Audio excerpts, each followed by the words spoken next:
So, this is a movie centered on the Hebrews, who were slaves in Egypt for 400 years. Living here, they used to work for the people of Egypt. It was their job to make big statues and palaces for them, so that their city could be made beautiful. But despite doing so much work here, the Hebrew slaves were treated very badly. At the beginning of the film, we are shown a palace, where a meeting was going on. Because their enemies were ready to attack across the border. The king there says that I don't want our enemies to attack us. That's why we have to go there and fight them. Here in the palace, the one who used to tell the future, that oracle girl tells that our commander's life will be in danger in this war, and the one who will save his life will be the next king of this palace. Here the king had two special men. One was his son and the other's name was Moses, who was the son of the king's sister. All these now go to war. One moment comes when the king's son's life was in danger. Here Moses had saved the king's son's life. When they come back to the palace from the war, and when the king finds out that Moses has saved his son's life, then the king starts thinking. Like the oracle girl had told that, the one who will save the commander's life in the war, the second commander will be the next king. The king now calls Moses to him to talk about this and says, I know. You don't believe in the things of the future, and my future prediction tells me that you'll be my next king. But how can I choose you as my heir? Moses listens to the king and says, maybe you are right, and how can I become a king in your place? After this, another meeting is called, in which it is being informed that Hebrew slaves are troubling a lot and are not even working properly. Now to find out about this, the king orders his son to go and find out what the matter is. As this prediction was made that the next king will be Moses. So the king's son's heart starts doubting Moses. Now Moses comes to the king's son and says, you don't go to the slaves, this will be against your pride. After all, you are the king's son, I am going to find out about all this. When Moses goes to those slaves, the condition there was very bad. The slaves were beaten instead of rewarding them for their work. When Moses talks to the minister there, the minister tells that all this is being done with them, because these slaves have rebelled against us. Moses says, you leave these things, I will talk to the slaves myself. Moses now gathers all the elders of the Hebrew slaves in one place and talks to them. One of those slaves says in old age, that we just want to go back to our country, Canaan. Moses hears this and says, do you know how dangerous that area is? How dangerous the people of the tribe live there.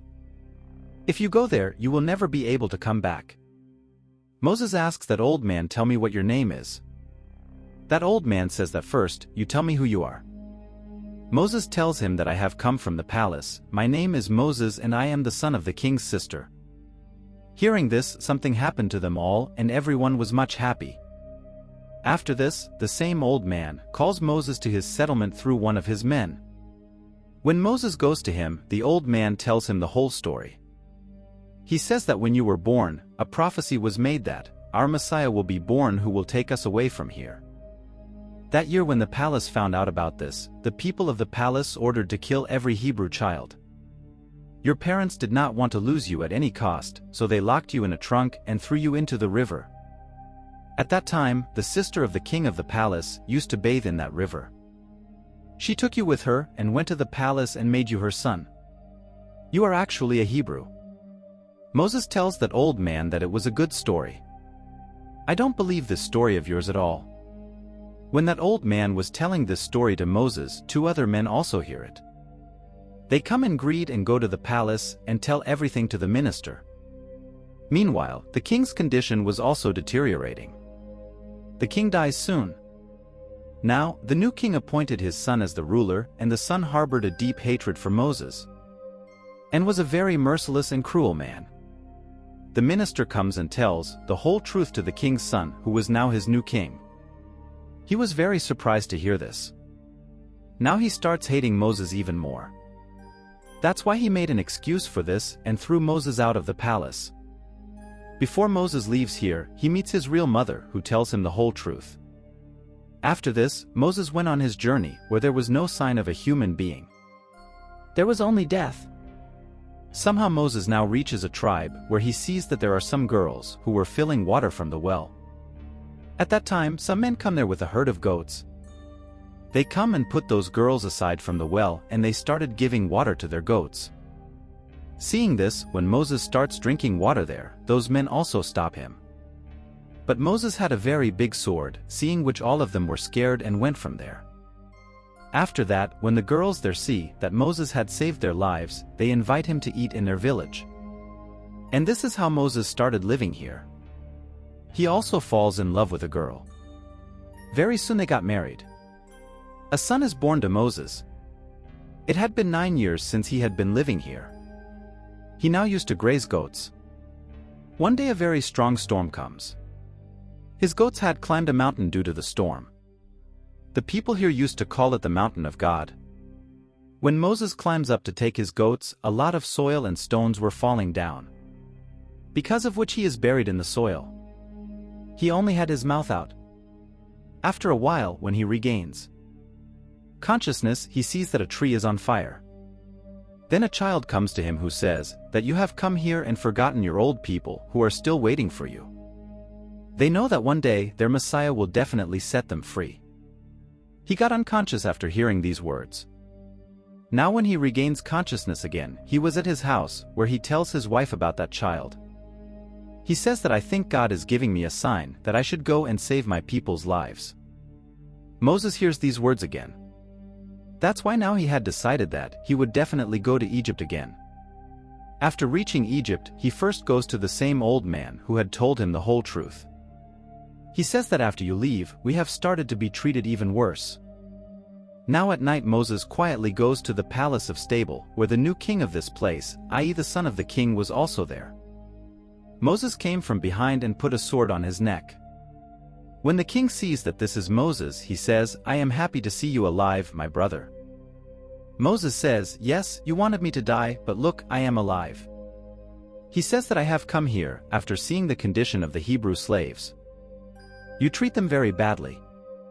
If they work for you, then you should get the fruit of their hard work, not beating. Saying this, Moses starts leaving from here. The king says that don't listen to them. Moses says, I am not listening to them, but I have received a sign from God that I should help them. Saying this, Moses left from there. After this, it is shown that a meeting was called in the palace, in which the king says that Moses had come to me. He put a sword on my neck and talked about freeing those slaves. So now he has no right to stay alive. Kill him wherever he is seen. Now whoever is asked about Moses from the family, that where is he? Those who were supporting Moses, they were not ready to tell anything. That's why the king's soldiers hang them alive. This was a punishment for those slaves, not to tell about Moses. On the other hand, Moses is shown who was preparing his team along with the slaves, in which he also teaches them horse riding, archery and sword fighting, so that all of them can fight for their freedom. Very soon, Moses' team was ready.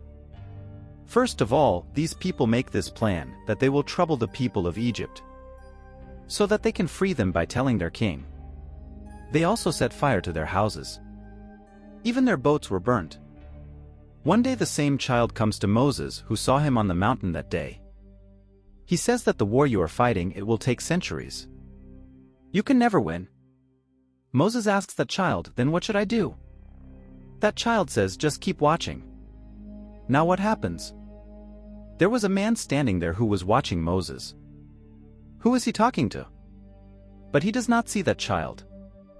It means that God had come to Moses in the form of that child. And the next day, big crocodiles are caught in the river of Egypt. They eat them by tearing them apart. Not a single fish was left alive in the river.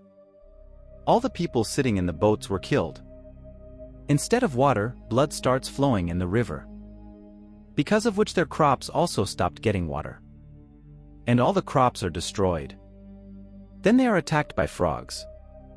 A lot of frogs came to Egypt. And when these frogs die, a lot of flies came to them. The number of flies was so high that they could not even eat food. Then the disease of leprosy spread, which neither left the king nor the queen. Even after all this, the king did not stop. One day Moses rides on a horse and sends it to the king, that you will have to free the slaves.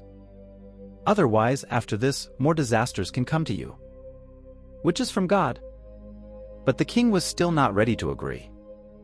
After this, he began to torture the slaves even more.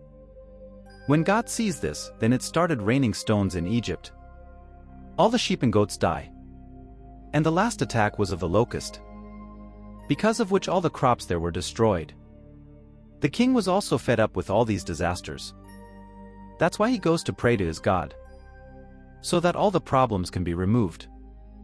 Then he feels that Moses is there. He says, "Moses, you are here, right?" After which the king was angry. He says, "Yes, I used to think that all this is from God.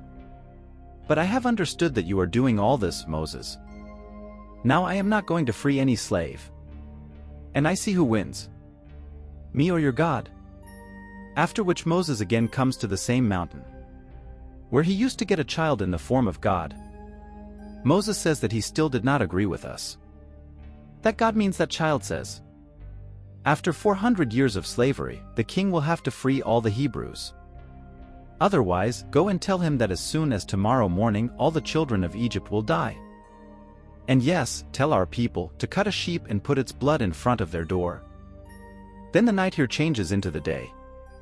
Moses comes to the king and says that before tomorrow night you will have to free all the slaves. Otherwise all the children here will die. When it is night, a black shadow had taken over the whole of Egypt, due to which all the children of Egypt died. In the morning, the king brings his son's corpse to Moses and says, "What kind of God is yours? The one who killed our children. Go, get out of here." He finally gave up and freed all the slaves.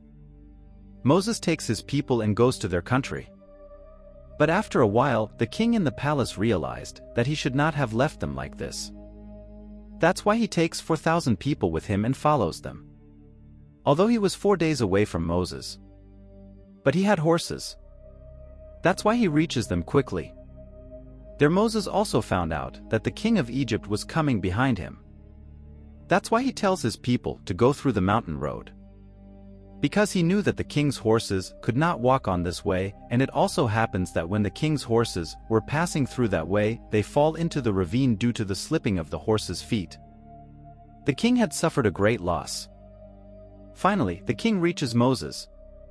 Now there was a sea in front of Moses. He decides that he will cross the sea, the sign of which he got from God.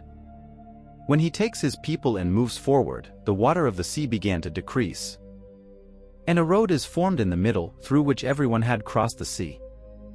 When the people of the king also start walking on that road, the water began to come again. They understood that now their life is in danger. Everyone runs backwards. The water of the sea had quickly engulfed them. Everyone was killed except the king. The king was now completely alone. He could not do anything. Moses takes his people and moves forward. First of all, he goes to his house, where his wife and son were. Now he had complete faith in God. He takes everyone from here and goes to Canaan, their country, where they could spend their life freely. At the end of the story, we are shown that in this journey, there was also a child with Moses, who used to approach him in the guise of God. And with this, the movie story of this movie ends here.